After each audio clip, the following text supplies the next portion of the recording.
Hello and welcome to hope Tushant Yadav. आज है 10 जून 2022। The Hindu की न्यूज़पेपर की हेडलाइन है प्रेसिडेंशियल पोल। दैट मीन्स कि प्रेसिडेंट साहब इस बार बहुत इंपॉर्टेंट है। ऐसा मैं ऐसे क्यों कह रहा हूँ, रामनाथ कोविंद जी जब इलेक्ट हुए थे president as a president 14th president of India 25 जुलाई 2017 को, तो 2017 में प्रेसिडेंशियल इलेक्शन होने के बाद 2018 की प्री में यूपीएससी ने आपसे प्यारा सा छोटा सा सवाल पूछा।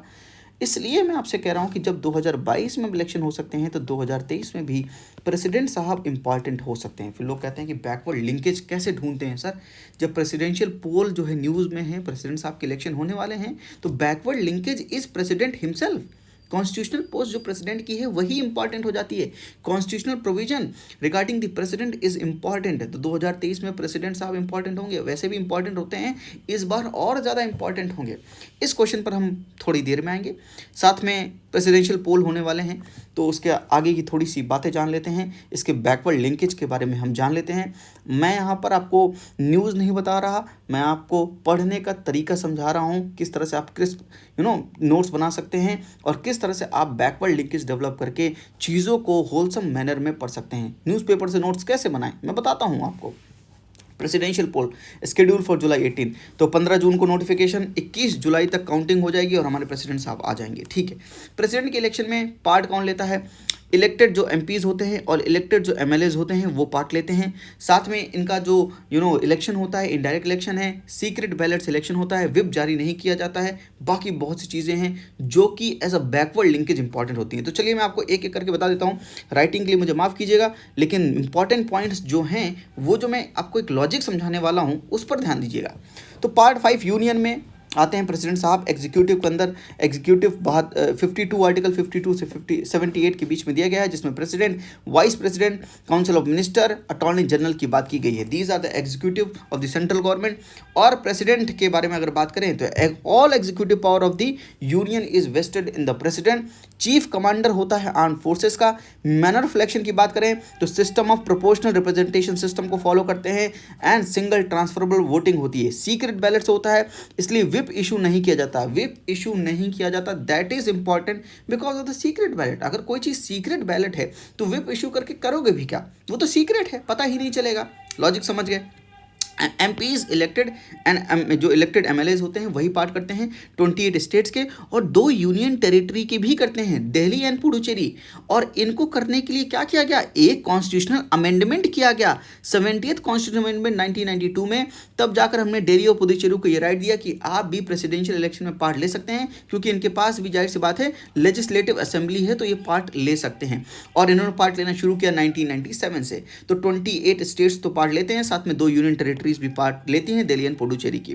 इलेक्टेड ही क्यों, नॉमिनेटेड क्यों नहीं? क्योंकि प्रेसिडेंट जाहिर सी बात है नॉमिनेट करता है, कॉन्फ्लिक्ट ऑफ इंटरेस्ट की बात है। साथ में यहाँ पर जो मेंबर ऑफ लेजिस्लेटिव काउंसिल हैं वो पार्टिसिपेट नहीं करते, क्योंकि जाहिर सी बात है कुछ स्टेट के पास है कुछ स्टेट के पास नहीं है, तो अनइवन हो जाएगा, इस वजह से भी नहीं करते हैं। और एक चीज़ यहाँ पर समझने की बात यह कि why we are allowing the elected member of the legislative assembly of the state to participate in the presidential election। ये बात समझनी इसलिए ज़रूरी है क्योंकि हम जानते हैं कि हमारा एक कॉन्स्टिट्यूशन का जो एक फीचर है, centre greater than the state, यानी जो सेंटर की पावर है वो स्टेट से ज़्यादा है। सेंटर अगर स्टेट से पावरफुल है तो स्टेट को कुछ ना कुछ एज अ लॉलीपॉप हमें देना पड़ेगा ताकि वो उसके साथ प्ले करता रहे, अदरवाइज ये जो फेडरल बैलेंस है वो बिगड़ जाएगा। तो हमने क्या किया, जैसे कि आप अगर समझ सकते हैं, स्टेट में प्रेसिडेंशियल रूल लगाने के लिए रिपोर्ट कौन देता है? रिपोर्ट तो गवर्नर देता है। गवर्नर कौन है? एजेंट ऑफ द सेंटर, क्योंकि governor is appointed by the president of India. Governor works on the state. तो यहाँ पर क्या होगा, स्टेट में काम करने वाला गवर्नर है। गवर्नर के पास डिस्क्रिशनरी पावर होती हैं, इसलिए सेंटर ग्रेटर देन स्टेट्स आप बोल सकते हैं। डिस्क्रिशनरी पावर से प्रेसिडेंट रूल को रिकमेंड कर सकता है, प्रेसिडेंट को बोल सकता है ये चीज़, लेकिन प्रेसिडेंट को ही असेंट देनी पड़ेगी तभी प्रेसिडेंशियल रूल लगेगा। आप बात समझते हैं? तो यहाँ पर जब प्रेसिडेंट का इलेक्शन हो रहा है तो इनको इन्वॉल्व करना क्यों ज़रूरी है? क्योंकि इनके अगर प्रेसिडेंट के इलेक्शन में स्टेट का भी हाथ रहेगा, दैट मीन्स कि स्टेट हैज़ द से इन द प्रेसिडेंशियल इलेक्शन। उसकी वजह से प्रेसिडेंट को इलेक्ट करने की पावर स्टेट के पास है, तो आप ही ने तो इलेक्ट किया है, आप ही ने तो इलेक्ट किया है। और अगर आपने इलेक्ट किया है तो उसकी वजह से जो उनका डिसीजन होगा प्रेसिडेंट साहब का आपके ऊपर मान्य होगा। तो इसके लिए क्या किया गया यहाँ पर, प्रेसिडेंशियल इलेक्शन में यहाँ पर एमएलएस को, इलेक्टेड एमएलएस को पार्टिसिपेट करने का मौका दिया गया। इलेक्टेड को ही क्यों, क्योंकि इनके पास है आप कह सकते हैं इनके पास है हायर फंक्शन परफॉर्म करने के लिए हमें हमेशा आपके पास एक मेजॉरिटी होनी चाहिए, आप इलेक्ट होने के होकर आना चाहिए, एक डेमोक्रेटिक मैंडेट होना चाहिए आपके पास। ये वर्ड याद नहीं आ रहा था, अब याद आ गया, डेमोक्रेटिक मैंडेट होना चाहिए। तो डेमोक्रेटिक मैंडेट जो होता है इलेक्टेड लोगों के पास होता है, इसलिए उनको हमने इन्वॉल्व किया यहाँ पर, इसीलिए हमने नॉमिनेटेड को इन्वॉल्व नहीं किया। आई होप कि आप बात समझ गए। और अगर आपको दिल्ली और पुडुचेरी की हमने यूनियन टेरिटरीज को भी पार्टिसिपेट करने के लिए बोला, तो हमें 70th कॉन्स्टिट्यूशन अमेंडमेंट करना पड़ा 1992 का। अब यहाँ पर एक बात ऐसा आई कि जम्मू एंड कश्मीर का रीऑर्गेनाइजेशन हो गया। रीऑर्गेनाइजेशन के बाद Jammu and Kashmir with legislature बन गई यूनियन टेरिटरी, और लद्दाख यूनियन टेरिटरी बन गई। अब JNK विथ यूनियन टेरिटरी ये पार्टिसिपेट करेगी प्रेसिडेंशियल इलेक्शन में या नहीं, इसको करने के लिए क्या, दो मत हैं इसमें दो मत हैं। कुछ लोग ऐसा बोलते हैं कि अगर इनको करना है तो हमें फिर से कॉन्स्टिट्यूशन अमेंडमेंट करना पड़ेगा, और उसकी वजह से इनको जो है अलाउ करना पड़ेगा कि आप भी प्रेसिडेंशियल इलेक्शन में पार्ट ले सकते हैं। एक आर्गूमेंट ये है। दूसरा आर्गूमेंट ये है कि कुछ लोग कहते हैं कि जब हमने ये चीज़ करने की कोशिश की कि जम्मू एंड कश्मीर के जो भी प्रोविजंस होंगे वो जो पुडुचेरी के हैं, जो पुडुचेरी में लागू हैं, वो सब इस पर भी अप्लाई होंगे। तो पुडुचेरी जब पार्ट ले सकता है तो Jammu and Kashmir with legislature union territory ये भी पार्ट ले सकता है। तो कुछ लोग कह रहे हैं कि जब पुडुचेरी के पास ये पावर है, सेम पावर जो है जम्मू एंड कश्मीर को, रीऑर्गेनाइजेशन एक्ट में जम्मू एंड कश्मीर को भी कंफर्म की गई है, दैट मीन्स कि जम्मू एंड कश्मीर भी वोट कर सकता है। लेकिन कुछ लोग ये कहते हैं कि constitution amendment will prevail, statutory law बनाकर, आप स्टैट्यूटरी लॉ बनाकर कॉन्स्टिट्यूशनल जो पावर है उसको चेंज नहीं कर सकते हैं। कोई चीज़ कॉन्स्टिट्यूशनल अमेंडमेंट से होगी, उसको स्टैट्यूटरी लॉ से आप नहीं कर सकते हैं। तो यहाँ पर वही कॉन्फ्लिक्ट ऑफ इंटरेस्ट है, इसके ऊपर क्लैरिटी और मिलेगी अभी हमें। लेकिन अभी आप ये समझिए कि अगर यूनियन टेरिटरीज को पार्टिसिपेट करना है तो कॉन्स्टिट्यूशनल अमेंडमेंट ज़रूरी है। बात समझ गए? इतनी बात क्लियर है। थोड़ी सी इंसाइट्स मैं आपको देने की कोशिश कर रहा हूँ, क्योंकि न्यूज़ एज पर से इंपॉर्टेंट नहीं है, उसका बैकवर्ड लिंकेज है प्रेसिडेंट हिमसेल्फ। ठीक है, तो अभी जो है मैंने रिफ्लेक्शन पढ़ लिया। क्वालिफिकेशन क्या होनी चाहिए प्रेसिडेंट बनने के लिए? क्वालिफिकेशन क्या होनी चाहिए? क्वालिफिकेशन आर्टिकल 58 में दी गई है। सिटीजन होना चाहिए, 35 ईयर्स ऑफ एज होना चाहिए, qualified to be elected as a Lok Sabha member होना चाहिए, एंड 58 क्लॉज 2 में दिया है कि ऑफिस ऑफ प्रॉफिट होल्ड नहीं करना चाहिए। ऑफिस ऑफ प्रॉफिट होल्ड नहीं कर सकता है। क्या कोई प्रेसिडेंट दोबारा प्रेसिडेंट बनने के लिए अपना कैंडिडेचर दे सकता है? क्या president as a office is himself office of profit और नॉट? देखिए, प्रेसिडेंट का ऑफिस ऑफ प्रॉफिट है, लेकिन ऑफिस ऑफ प्रॉफिट से एग्जेम्प्ट किया गया है कि वो नहीं है। अगर आप मेरी बात समझ पा रहे हैं, आप कोई चीज़ हैं, आप वाकई में वो चीज़ हैं, पर आपको एग्जेम्प्ट किया गया है कि नहीं है। डिफिनीशन के अकॉर्डिंग आप ऑफिस ऑफ प्रॉफिट हैं, लेकिन डिफिनीशन कॉन्स्टिट्यूशन में मेंशन नहीं है। तो डिफिनीशन के अकॉर्डिंग आप ऑफिस ऑफ प्रॉफिट हैं, लेकिन ऑफिस ऑफ प्रॉफिट से आपको एग्जेम्प्ट किया गया है, इसलिए नहीं है आप। बात समझ गए तो अच्छी बात है, नहीं समझ गए तो कमेंट बॉक्स में बताना मुझको। तो ये ऑफिस ऑफ प्रॉफिट होल्ड नहीं करने चाहिए। आर्टिकल 60 ये बोलता है कि ओथ जो होगी वो CJI साहब दिलाएंगे आपको, चीफ जस्टिस ऑफ इंडिया, और इनकी ओथ जो है मेन कॉन्स्टिट्यूशन में रिटन है, यानी मेन कॉन्स्टिट्यूशन का जो टेक्स्ट है वहाँ पर ही रिटन है, कोई थर्ड शेड्यूल में मेंशन नहीं है, इनकी मेन कॉन्स्टिट्यूशन में ही मेंशन है।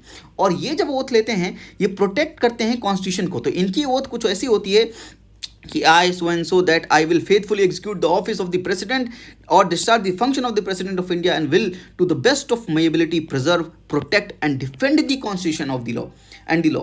समझ गए? तो यहाँ पर preserve, protect and defend the constitution, ऐसी ओथ कौन लेता भैया? ऐसी ओथ हमारे प्रेसिडेंट साहब ही लेते हैं। बाकी लोग कैसी ओथ लेंगे? अगर मिनिस्टर ऑफ द यूनियन है तो वो कैसी ओथ लेगा कि I so and so and that I will bear true faith and allegiance to the constitution of India by law established, that I will uphold the sovereignty, integrity of the India, and that I will faithfully, consciously discharge my duties as a minister of the union, and that I will do right to all manner of the people in accordance with the constitution and some। तो समझ गए आप? तो यहाँ पर main text में mention है इनका oath, that's why it is important. Returning officer की बात कर लेते हैं। रिटर्निंग ऑफिसर प्रेसिडेंशियल इलेक्शन में कौन होता है? ये प्रेसिडेंट इलेक्शन हो या वाइस प्रेसिडेंट इलेक्शन है, दोनों के लिए जो यहाँ पर रिटर्निंग ऑफिसर होता है वो सेक्रेटरी जनरल ऑफ लोकसभा और सेक्रेटरी जनरल ऑफ राज्यसभा, इनके बीच में रोटेशन चलता रहता है। यानी अगर इस बार जो है राज्यसभा के होंगे तो अगली बार जो है लोकसभा के सेक्रेटरी जनरल होंगे, तो रोटेशन होता रहेगा। ये बात समझ गए। तो रोटेशनल वाइज ये चलता रहता है। तो पिछली बार जो है अगर सेक्रेटरी जनरल ऑफ लोकसभा थे तो इस बार जो होगा सेक्रेटरी जनरल ऑफ राज्यसभा होगा, यानी ये रोटेशन से रिटर्निंग ऑफिसर्स होते हैं। अगर कभी इलेक्शन में कोई डिस्प्यूट आ जाए तो उसके पास ओरिजिनल जुरिस्डिक्शन किसके पास है? आर्टिकल 71 कहता है कि ये ओरिजिनल जुरिस्डिक्शन सुप्रीम कोर्ट के पास है और इनका डिसीजन फाइनल है और बाइंडिंग भी है। साथ में प्रेसिडेंशियल रूल भी लगा सकते हैं आर्टिकल 356 से। अगर स्टेट, एक चीज़ यहाँ पर बहुत इंपॉर्टेंट है, अब ये सब जानते हैं, लगा सकते हैं, लेकिन अगर कोई स्टेट असेंबली सस्पेंडेड है, समझिए अगर प्रेसिडेंट रूल के हिसाब से 356 लगाने के बाद कोई स्टेट असेंबली को आपने सस्पेंड कर दिया है, वो भी पार्टिसिपेट कर सकते हैं इलेक्शन में।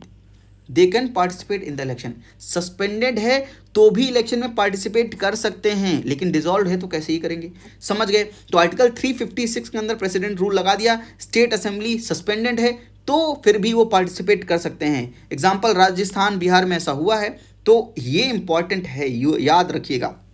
प्रेसिडेंट को आप इम्पीच भी कर सकते हैं। ग्राउंड है वायलेशन ऑफ द कॉन्स्टिट्यूशन।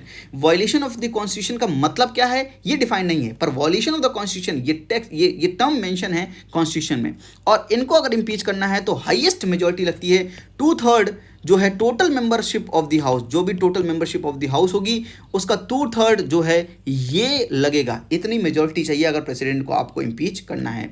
मैंने बहुत सी चीज़ें छोड़ भी दी है आपके पढ़ने के लिए, अंदर की चीज़ें आप पढ़िएगा। आर्टिकल 72 पार्डन की बात करता है। मुझे ज़रूर बताइएगा कि गवर्नर और प्रेसिडेंट के पार्डनिंग पावर के बीच में क्या डिफरेंस है। तो यहाँ पर मेरा कहने का मतलब है कि आपको कुछ इस तरह से न्यूज़पेपर पढ़ना है। अगर प्रेसिडेंशियल इलेक्शन की बात हो रही है तो प्रेसिडेंट के बारे में जो कॉन्स्टिट्यूशनल प्रोविजन है, एक बार कॉन्स्टिट्यूशन के आर्टिकल भी देख लो, कोई हर्ज नहीं है, देखने में कोई दिक्कत नहीं है। आपको समझ आ जाएगा कि कौन सा कॉन्स्टिट्यूशन में दिया है कौन सा नहीं दिया है। यूपीएससी ऑलवेज प्ले दिस कि according to constitution of India ये तो आगे का स्टेटमेंट देता है तो वो कॉन्स्टिट्यूशन ऑफ इंडिया पीछे लगा कर देता है, तो वो सही है कि नहीं सही है, वो ट्रैप है। उससे बचने के लिए आपको समझ में आना चाहिए कि कॉन्स्टिट्यूशन में इटसेल्फ क्या दिया है। सो प्रेसिडेंशियल इलेक्शन की बात कर रहे थे, माफ कीजिएगा 2 सेकंड रुकिए। हाँ, प्रेसिडेंशियल इलेक्शन की बात कर रहे थे, तो इसका बैकवर्ड लिंकेज प्रेसिडेंट हिमसेल्फ हैं, तो प्लीज़ याद रखिएगा। और यहाँ पर वैल्यू वोट से होता है, यानी पहले इलेक्शन कैसे होता है कि एमएलएस की जो पॉपुलेशन, जो स्टेट की पॉपुलेशन है और स्टेट की जो जितने भी एमएलएज हैं, लेट्स अगर हम बात कर लें उत्तर प्रदेश की, तो अगर पॉपुलेशन है 20 करोड़ लोग और उनकी एमएलएज हैं अप्रॉक्स 400, तो उनको डिवाइड करके आप एमएलए का वैल्यू वोट निकालोगे। तो हर स्टेट का जो एमएलए का वैल्यू वोट होगा वो अलग अलग होगा। टोटल वैल्यू वोट आने के बाद क्या करेंगे, हम एमपीएस का वैल्यू वोट निकालेंगे, और एमपीएस में क्या करेंगे, पूरे एमपीएस का, यानी लोकसभा के एमपी हो या राज्यसभा के एमपी हो, दोनों की वैल्यू वोट बराबर होंगे। तो कुछ इस तरह से अगर मैं आपको दिखा दूँ, यहाँ पर देखिए लिखा भी इन्होंने, The electoral college of the poll with comprise 4,809 members, 233 Rajya Sabha के, 533 लोकसभा के और 4,033 MLA of the assemblies of the states and the union territory of the Delhi and Puducherry. यानी अभी यहाँ पर क्या बात नहीं की गई, हमने जेएनके की बात नहीं की, ठीक है, तो जेएनके को इंक्लूड नहीं किया।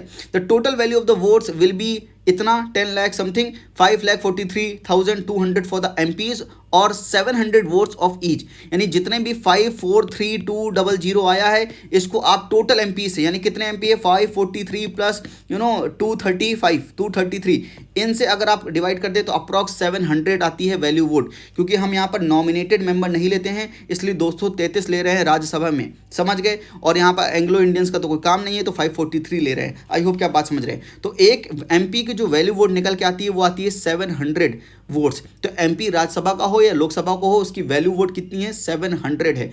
और इसमें जो पॉपुलेशन यूज़ की जा रही है वो 1971 सेंसस पॉपुलेशन को हम यूज़ कर रहे हैं। इसके हिसाब से अगर हम सवाल को देखें, with reference to the election of the president of India consider the following statement, 2018 में पूछा गया।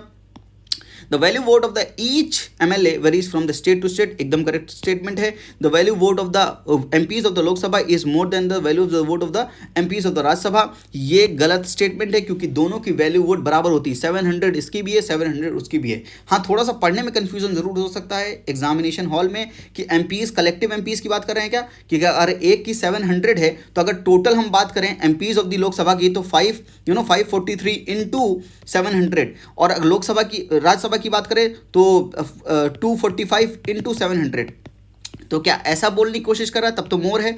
ऐसा बोलने की कोशिश वो नहीं कर रहा है। तो यूपीएससी के हिसाब से वो एक एमपी के वैल्यू वोट के बारे में बात कर रहा है। तो दोनों के वैल्यू वोट, लोकसभा का एमपी हो या राज्यसभा का एमपी हो, वैल्यू वोट बराबर होते हैं। इसकी वजह से इसका आंसर होगा वन ओनली। आई होप कि मेरी बात समझ गए। 2017 में पूछा गया था, 2018 में पूछा गया था क्योंकि 2017 में इलेक्शन था। 2023 में प्रेसिडेंट इंपॉर्टेंट है क्योंकि 2022 में इलेक्शन है।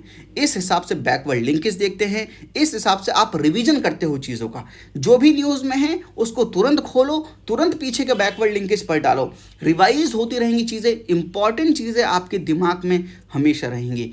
प्लीज़ अप्रोच को बदलिए, पढ़ने के स्टाइल को बदलिए। और उसकी वजह से मतलब न्यूज़पेपर का पूरा एनालिसिस मैं भी करवा सकता हूँ। मैं एनालिसिस नहीं करवा रहा हूँ, मैं आर्ट ऑफ रीडिंग न्यूज़पेपर ये डेवलप करने की कोशिश कर रहा हूँ ताकि आप खुद पढ़ सकें ये चीज़।